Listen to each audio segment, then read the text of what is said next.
Okay, so a quick look on this headphones that I got here for my kid, and it has been a couple months already, and he really loves them. So this is going to be the Big Studio Pro, I believe, and I tell you, these things are awesome. So I'm going to put it right here just so you can see it. Obviously, it has some adjustments right here where you could go down, and all that depends on your head. But I tell you, just wearing this right now, it literally is like the noise cancellation is so good that my voice, I hear it kind of like in the background.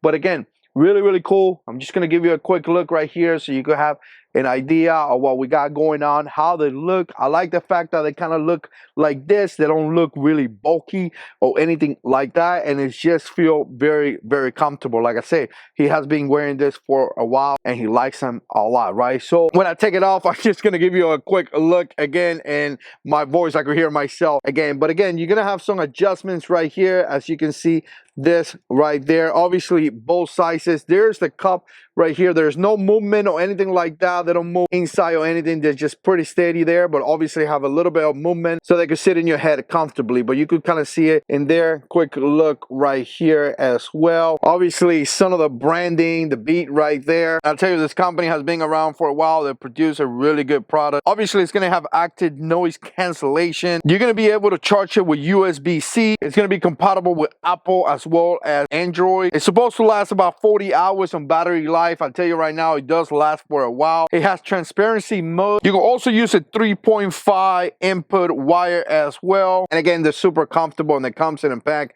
as well, so you can transport them and protect them